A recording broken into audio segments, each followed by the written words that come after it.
Praise the Lord. இன்றைய நாளுக்குரிய வேத வசனம் 1 கொரிந்தியர் 13வது அதிகாரம் 10வது வசனம். நிறைவானது வரும்போது குறைவானது ஒளிந்து போம். அன்புக்குரியவர்களே, இந்த அருமையான காலை வேளையிலும் அருமைநாதர் இயேசு கிறிஸ்துவின் இனிய நாமத்தில் உங்களை வாழ்த்துகிறேன். கர்த்தர் தந்த நல்ல வசனத்திற்காய் நன்றி செலுத்துவோம். நம்முடைய வாழ்க்கையிலே பல நேரங்களிலே நம்மில் அநேக குறைகள் காணப்படுகிறது. ஆனால் நம்முடைய குறைவுகளை ஒரு மனிதனிடத்தில் சொன்னால் மனிதனுக்கு ஒரு லிமிட்டுகள், வரையறைகள் உண்டு நிறைவாக்குவதற்கு. ஆனால் அது எல்லாம் நிறைவாய் இருக்குமா? அது தற்காலிகமானது.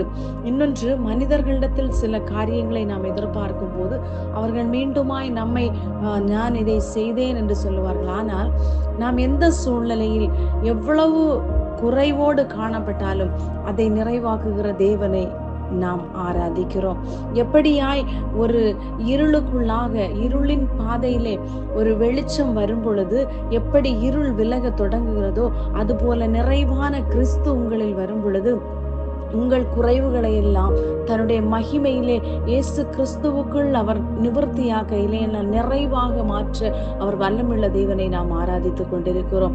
அன்புக்குரியவர்களை, இன்றைக்கு உங்களுடைய வாழ்க்கையில ஏதோ ஒரு குறைவு நிமித்தம், ஐயோ இந்த குறைவு எனக்குள் இருக்கிறதுனால் நான் முன்னால போக முடியவில்லை, இல்லைன்னா என்னுடைய வாழ்க்கையில எல்லாம் தடையாய் இருக்கிறது என்று வேதனையோடு இருக்கிற உங்களை பார்த்து கர்த்தர் சொல்லுகிறார், நிறைவான கிறிஸ்து உங்களுக்குள் நான் வாசம் பண்ணும்போது உங்கள் குறைவுகள் எல்லாம் நிறைவாகும். பாருங்கள், அவர் இல்லாதவைகளை இருக்கிறவைகளை போல அழைக்கிற தேவனாய் இருக்கிறார். நம்மிடத்தில் ஒன்றும் இல்லாதிருந்த போதுதான் கர்த்தர் நம்மை தேடி வந்தார். ஆனால் இந்த உலகம் நம் கையிலே பணங்கள், பதவிகள், பட்டங்கள் இல்லை என்றால் அநேக ஐஸ்வர்யங்கள் இருக்கும் போது உலகம் நம்மை தேடி வரும்.